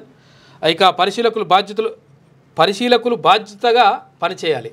TPCC అధ్యక్షుడు మహేష్ కుమార్ గౌడ్ వెల్లడి. ఇక ముగిసిన పోలింగ్. హైదరాబాద్ ఎమ్మెల్సీ ఎన్నికల్లో 78.57% పోలింగ్ నమోదు. ఓటు హక్కు వినియోగించుకున్న 88 మంది. ఓటింగ్కు బీఆర్ఎస్ దూరం. ఈ నెల 25న ఓట్ల లెక్కింపు జరగబోతా ఉంది. ఆడ ఎంఐఎం గెలుస్తుంది. ఆడ చెప్పేది ఏముంది. దేశవ్యాప్తంగా కులగణన చేయాలి. కేంద్ర మంత్రి రామ్దాస్ అథవాలేకు జకన్ సంజయ్ కుమార్ విజ్ఞప్తి. కులగణన కోసం వినతి పత్రం అంచేత బీసీ ఆజాదీ ఫెడరేషన్ తరఫున చేసిన ఉద్యమాల గురించి వివరణ. నేను మొన్న పోయి ఎవరు మన బత్తుల సిద్ధేశ్వర్ 22 రోజుల నుంచి నిరాహార దీక్ష చేసుకొని ఢిల్లీలో ఉంటే ఆయన్ని ఎవడు పట్టించుకున్నాడు లేడు. నేను ఆ తర్వాత ఆమ్ ఆద్మీ పార్టీ ఎంపీ సంజయ్ సింగ్ గారు, ఆ తర్వాత ఏఐసిసి ఓబీసీ చైర్మన్గా ఉన్నటువంటి అనిల్ జైన్ గారు, ఆ తర్వాత చౌహాన్ గారు, ఆ తర్వాత బీపీ మండల్ మనవడు బీహార్ మాజీ ముఖ్యమంత్రి అందరం పోయి ఆ దీక్ష విరమింపజేసి ఆయనను పట్టుకొచ్చినాం. సో ఇట్లా దేశవ్యాప్తంగా కులగణన జరగాలనేటువంటి డిమాండు ఢిల్లీలో ఈ తెలంగాణ బిడ్డ దీక్ష కూర్చోవడం జరిగింది. దాన్ని అనవసరంగా ఆయన మూత్రం పోస్తే బ్లడ్ వస్తుంది అనేటువంటి వార్త నాకు తెలిసిన వెంటనే నేను హుటాహుటిన పోయి చేయడం జరిగింది. ఇక మా సభ సర్కార్కు వ్యతిరేకం కాదు. బీఆర్ఎస్ రజతోత్సవ బహిరంగ మా సభ సర్కార్కు వ్యతిరేకం కాదు. మరి ఎవరికి వ్యతిరేకం? ఎవరికి వ్యతిరేకం? మరి అనుకూలం కూడా ఎవరికి లేదు. బీఆర్ఎస్ రజతోత్సవ బహిరంగ సభ అంతే. బీఆర్ఎస్ కేసీఆర్ మాటలు వినాలని జనం ఎదురు చూస్తున్నారు. 1250 ఎకరాల్లో బహిరంగ సభ నిర్వహిస్తున్నాం. ఎవరికి ఏ ఇబ్బంది కలగకుండా సభ జరుగుతుంది. BRS working president KT Rama Rao. కర్రెగుట్టల్లో యుద్ధ వాతావరణం. కర్రెగుట్టలకు భారీగా బలగాలు. కాల్పుల మొత్తంతో దద్దరిల్లుతున్న అడవులు. హిడ్మా సహా పలువురు కీలక నేతల్ని కర్రెగుట్టల్లోనే ఉన్నారంట. రైట్గా మావోయిస్టులు పోలీసుల మధ్య జరుగుతున్న యుద్ధం చివరి అంకానికి చేరుకున్నట్లే కనిపిస్తుంది. దండకారణ్యంలో మావోయిస్టుల కోసం జల్లెడబడుతున్న బలగాల తాకిడిని తట్టుకోలేక ఆ పార్టీకి సంబంధించిన కీలక నాయకులు ములుగు జిల్లాలోని కర్రెగుట్టలను తమ సేఫ్ జోన్గా ఎంచుకున్నారు. దీంతో కర్రెగుట్టలను టార్గెట్గా చేసుకొని భద్రతా బలగాలు గుట్టలను చుట్టుముట్టడం ఆందోళనకరంగా మారింది. తెలంగాణ ఛత్తీస్గఢ్ సరిహద్దులో కర్రెగుట్టలు విస్తరించున్నాయి. ఇక్కడే మావోయిస్టు కేంద్ర సభ్యుడు హిడ్మాతో పాటు ముఖ్య నేతలు తలదాచుకున్నట్టు భద్రతా బలగాలు అంచనా వేస్తున్నాయి. ఈ నేపథ్యంలోనే వారిని మట్టు పెట్టేందుకు అటు ఛత్తీస్గఢ్ నుంచి ఇటు తెలంగాణ వైపు నుంచి కర్రెగుట్టలకు బుధవారం కేంద్ర బలగాలు పెద్ద ఎత్తున చేరుకున్నాయి. కేంద్ర బలగాలు కాశ్మీర్లో ఉండాల్సిన బలగాలు ఇవి ఈడికి చేరుకునేట. మంగళవారం ఉదయం నుంచి ఏమైనా విజువల్స్ ఉన్నాయా? ఉన్నాయి. అంటే ఇప్పుడు ఉన్నాయి, డైరెక్ట్ ఉన్నాయి. వాళ్ళు పాసిన ఒక లెటర్ సంబంధించి కూడా ఆ లెటర్ మనం పాతది కదా చదివింది. అది కాకుండా ఇవి కూడా ఉన్నాయి. వీళ్ళు ఏంటంటే శాంతి చర్చలకు అంగీకరించాలి. ప్రభుత్వం ఏం కోరుకుంటుందో స్పష్టంగా చెప్పాలి. మావోయిస్టు ఉత్తర పశ్చిమ sub zonal bureau incharge Rupesh. వీళ్ళేమో శాంతి చర్చలు మేము అంటే ఉండాలి, వాళ్ళకు కొంచెం సహకరించండి అని చెప్పేసి వీళ్ళు సభ పెట్టిండ్రు, సమావేశాలు పెట్టిండ్రు. పౌర సమాజం అంతా బలగాలు అక్కడ మోహరించి ఈ ముహూర్పు నేపథ్యంలో ఓన్లీ తెలంగాణ మాత్రమే కాకుండా ఛత్తీస్గఢ్లో దేశవ్యాప్తంగా ఇది ఏమి జరగబోతుంది అంటే ఒక యుద్ధాన్ని తలపింపజేసే విధంగా పొరుగు దేశాలతోటి యుద్ధం ఏ రకంగానైతే చేస్తుందో ఆ పద్ధతి అదే పద్ధతిలో ఇక్కడ కూడా కొనసాగుతూ ఉంది. కర్రెగుట్టల్ని చుట్టుముట్టిరట. ఇక మావోయిస్టులు అనేటువంటి 2026 లోపల ఖతం చేయాలని అమిత్ షా పెట్టుకున్నటువంటి టార్గెట్ ఈ రూపాన్ని సంతరించుకుంది. ఏసీబీకి చిక్కిన అవినీతి చిలకలు కిలాగన్పూర్ ఏను రెడ్గా పట్టివేత. SRSP superintendent Sridhar, senior assistant Suresh కూడా అంత బీసీలే కదా, మంచిది. ఓకే. హైదరాబాద్ చేరుకున్న రేవంత్ రెడ్డి స్వాగతం పలికిన కాంగ్రెస్ నేతలు. భారత్ సమ్మిట్ ఏర్పాట్లపై నేడు కీలక సమావేశం. హాజరుగానున్న మంత్రులు, ఉన్నతాధికారులు. Lady Aghori arrest. మొకిలా పోలీసులకు లేడీ అగోరిపై బాధితుల ఫిర్యాదు. మోసం చేసి 9,80,000 రూపాయలు తీసుకున్నట్లు ఆరోపణ. ఉత్తరప్రదేశ్లో అదుపులోకి తీసుకున్న పోలీసులు చెవల్ల కోర్టులో హాజరుపరిచి రిమాండ్కు తరలిచ్చిరట అగోరిని. మళ్ళా ఏంటి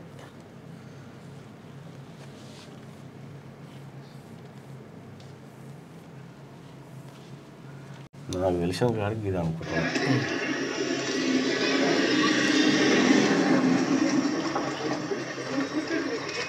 ఇప్పుడు ఆమెని అంటే ఇవి లేడీ జైల్లోకి పంపిర్రా మగవాళ్ళ? ఇప్పుడు అదో పరిచయం ఉన్నది. టెస్ట్ చేసి లేడీ జైల్లోకి పంపుతారు. ఇప్పుడు నీకేమేరక అట్లా లేడీ రిపోర్ట్ నీకేమేర డిసైడ్ చేస్తారట.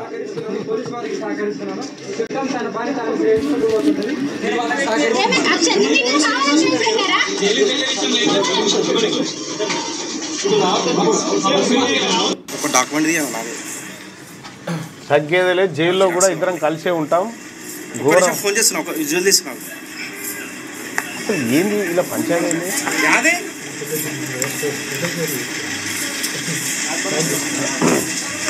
అసలు ఈమె ఓరు ఎక్కడి నుంచి వచ్చింది, ఎందుకు ఇక్కడ అడుగుపెట్టింది, వచ్చి ఏమేం చేసింది, ఎట్లా 6 నెలల్లోనే మొత్తం తెలంగాణ ప్రజలకు అందరికి ఎట్లా తెలిసిపోయింది, ఈ అన్నిటి మీద ఒక స్పెషల్ స్టోరీ చేద్దాం.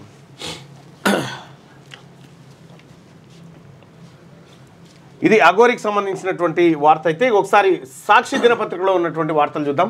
రైజర్స్ పరాజయాల 6. వీళ్ళేదో ముంబై వాళ్ళు వచ్చి మేము గెలిపిస్తామని, మీతో కాదురా బాబు, మా జట్టును గెలిపించుడు, ఏది హైదరాబాద్ జట్టును మేము గెలిపిస్తామని ముంబై నుంచి మీరే రావాల్సిన పని లేదు. మా రైజర్స్ పరాజయాల 6, సొంతగడ్డపై హైదరాబాద్లో మరో ఓటమి, 7 వికెట్లతో ముంబై గెలుపు. మా తాయితల పూజలు ఏం పని చేయాలి? పని చేయాలి ఇక తాయితలు గీతలు అని పోయినాయి. సెన్సెక్స్ మళ్ళీ 80,000 ఒక్క మ్యాచ్కే పనికొస్తాయట. అంతేనా? సెన్సెక్స్ మళ్ళీ 80,000 పైకి.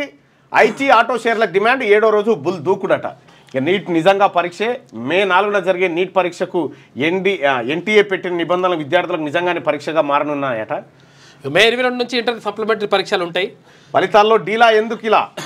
ఇంటర్ ఫలితాలపై బోర్డు పోస్టుమార్టం మొదలుపెట్టింది. ఫలితాల వెనుకబాటుపై రాష్ట్ర ప్రభుత్వం కూడా వివరాలు కోరింది.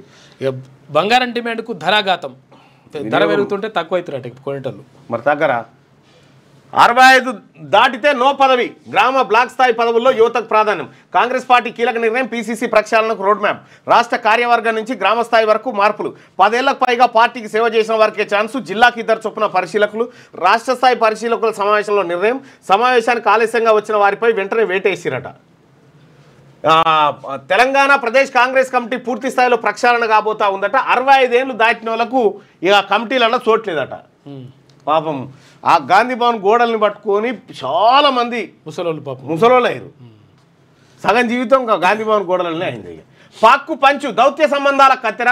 ఆ దేశ పౌరులకు వీసాలు రద్దు. సింధు ఒప్పందం సస్పెన్షన్. అటారీ సరిహద్దు మూత. దౌత్య సిబ్బంది బహిష్కరణ. ఫస్ట్ కాంగ్రెస్ పార్టీ ఈ 42% రిజర్వేషన్ సంగతి ఏందో తేల్చాలా? ఈ విషయాన్ని పక్కకు పెట్టి మీరు మీ పార్టీ పరంగా ఏమైనా నిర్ణయాలు తీసుకుంటే తీసుకోరి, ఎవరికి అభ్యర్థి. 42% రిజర్వేషన్ ఇవ్వకుండా మీరు నోటిఫికేషన్లు వేసినా ఇంకో ఎన్నికలకు పోయినా ఎట్టి పరిస్థితిలో ఊరుకునేది లేదు. ఎట్టి పరిస్థితిలో ఊరుకునేది లేదు. తాడో పేడో బీసీలని తేల్చుకుంటాం. ఇక యాక్చువల్గా క్లియర్గా ఏమంటారు, ప్రభుత్వం చిత్తశుద్ధితో చేస్తే కేంద్ర ప్రభుత్వానికి పంపకుండానే ఉభయ సభల్లో పెట్టకుండానే అది లేకుండానే రాష్ట్ర ప్రభుత్వం నిర్ణయం చేసుకోవచ్చు. ఇగో ఒక్క జీవో కాపితం చేయొచ్చు. కాకపోతే ఏంటంటే శుక్రవారం సాయంత్రం రిలీజ్ చేయాలి, రెండో శనివారం ఉన్నప్పుడు. తర్వాత ఇంకోటి ఏంటంటే నోటిఫికేషన్ ఇవ్వాలి. ఎన్నికల నోటిఫికేషన్ ఆపిన చరిత్ర లేదు ఇప్పుడు. తర్వాత సహేతుకమైనటువంటి కారణాలు చూపిస్తే అది వేరే అంశం ఇవ్వచ్చు. అయితే విషయం ఏంటంటే ఇప్పుడు చాలా కులాలకు సంబంధించి ఇంతవరకు కనీసం వార్డు మెంబర్ కాని కులాలు కూడా ఉన్నాయి. ఆ వార్డు మెంబర్ కాని కులాలను చూపిస్తూ అంటే బైసీలకు సంబంధించి ఇట్లా ఉన్నది కాబట్టి ఎవరికి ఉండాలి చిత్తశుద్ధి, ఎవరికి ఉండాలి? రాష్ట్ర ప్రభుత్వానికి ఉండాలి. రాష్ట్ర ప్రభుత్వ అధినేత రెడ్డి ఆయన ఎందుకు చేస్తాడు ఈ పని?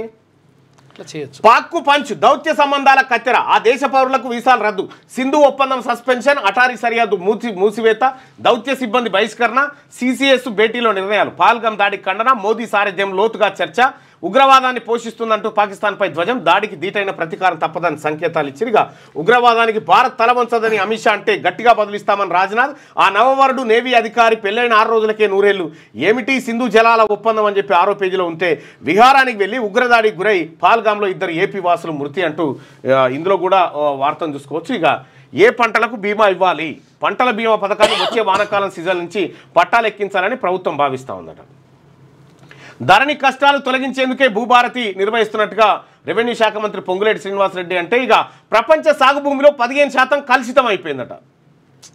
ప్రపంచ సాగు భూమి 15%.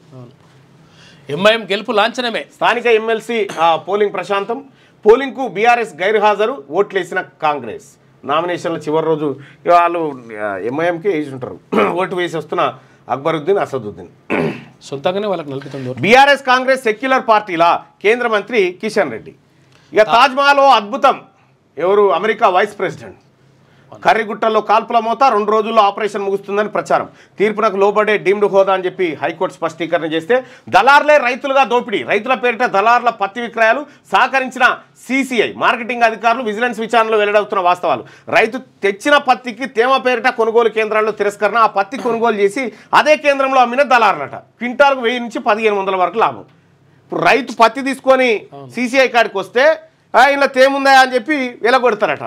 బయట ఈ దళారులు ఏం చేస్తారంటే మేము కొంటామని కొంటారట, కొన్న తర్వాత మళ్ళీ అదే పత్తిని తెచ్చి 1500కి ఈ అధికారులతో కుమ్మక్కాయ అమ్మిరట.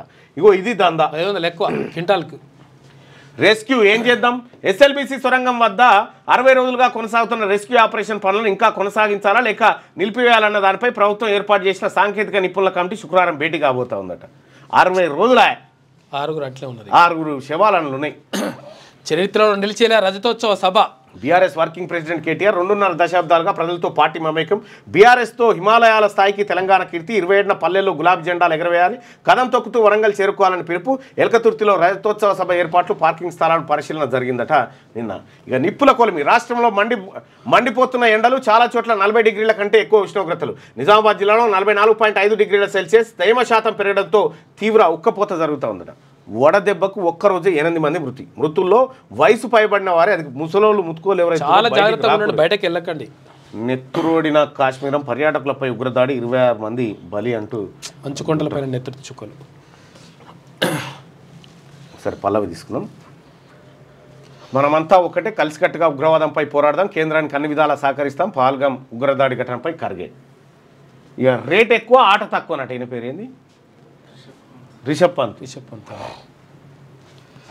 దోషులను విడిచిపెట్టాం, పాక్ తగిన మూల్యం చెల్లించుకోక తప్పదు, ఉగ్రదాడులతో భారత్ను భయపెట్టలేరు అని చెప్పి బీజేపీ ర్యాలీ చేసింది. ఇక మరోసారి సర్జికల్ స్ట్రైక్, మోడీ అత్యవసర మీటింగ్, ఉగ్రదాడి భద్రతా చర్యలపై చర్చ, కౌంటర్ యాక్షన్ ప్లాన్ సిద్ధం, ఉగ్రదాడికి గట్టి బదులిస్తామన్న రాజ్నాథ్ సింగ్, ఉగ్రవాదానికి తలొగ్గేది లేదన్న అమిత్ షా.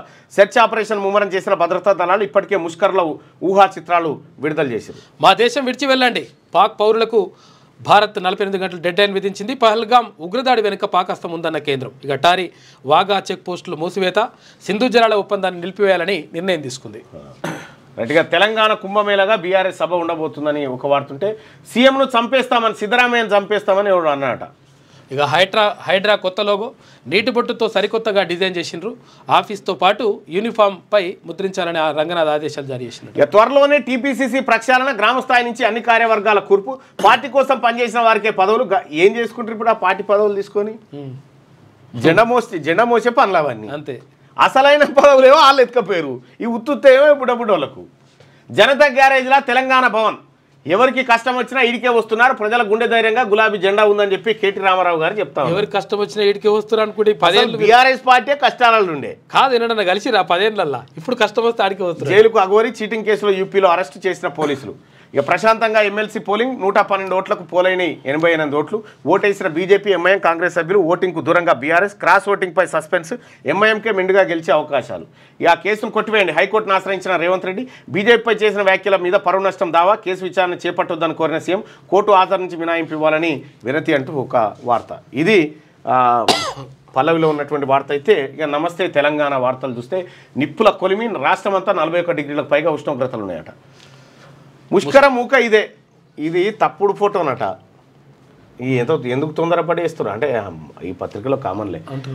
ముష్కర మూక ఇదే. దాడులకు సూత్రధారి లష్కరే కమాండర్ సైఫుల్లా కస్తూరి. ఫోటోలు, ఊహా చిత్రాలు విడుదల. వారం ముందు పాల్గామ్లో రెక్కి. యూరి సెక్టార్లో చొరబాటుకి 2 ఉగ్రవాదుల యత్నం. మట్టుపెట్టిన భద్రతా బలగాలు. కాసేపటికే కుల్గాంలో ఎన్కౌంటర్. టీఆర్ఎఫ్ ఉగ్రవాదిని చుట్టుముట్టిన జవాన్లు. టీఆర్ఎస్లోకి ఉంది అది. ప్రాణాలను పరంగా పెట్టి పర్యటనలు కాపాడిన ముస్లిం పోనీ రైడర్ ఉగ్రవాదులకు ఎదురు వెళ్లి తుపాకీ లాక్కునే యత్నం. ముష్కరుల కాల్పులో ప్రాణాలు కోల్పోయిన సయ్యద్ అట. గ్రేట్. అసలు పాకిస్తానీలకు దేశంలో ప్రవేశం నిషేధం. ఇక సూత్రధారి సైఫుల్లా కస్తూరి వీడేనట. దేశంలోని పాక్ పౌరులు 48 గంటల్లో వెళ్ళిపోవాలని కేంద్ర కేబినెట్ భేటీలో నిర్ణయం తీసుకుంటే ఇక కేసీఆర్ మాటే గుండె ధైర్యం. గులాబీ జెండానే తెలంగాణకు భరోసా. పాల్గాం ఉగ్రదాడి మృతులకు మౌనం పాటించి శ్రద్ధాంజలి ఘటించినటువంటి వార్త బీఆర్ఎస్ పార్టీకి సంబంధించి. ఇక ఫార్మాను చెరబట్టి ఫ్యూచర్ను చూపెట్టి న్యాయస్థానానికి ఇచ్చిన హామీకి చెల్లుచీటి. ఎన్నికల ముందు మాట, కుర్చీ ఎక్కగానే ఇంకో బాట. ఫార్మాసిటీ భూములను దానికే వినియోగిస్తామన్న సర్కార్. హైకోర్టుకి ఇచ్చిన అఫిడవిట్లో రాష్ట్ర ప్రభుత్వం హామీ. ఆ భూముల్లోనే ఫ్యూచర్ సిటీ క్యాబినెట్ ఆమోదం. సాగర్ శ్రీశైలం హైవేల మధ్య 4 సిటీకి మాస్టర్ ప్లాన్. దీని పరిధిలోనే 19,333 ఎకరాల ఫార్మా భూములు. ఫ్యూచర్ సిటీలోనే కంపెనీలకు భూ కేటాయింపు. 17 నెలలుగా 1 ఎకరాన్ని సేకరించని ప్రభుత్వం.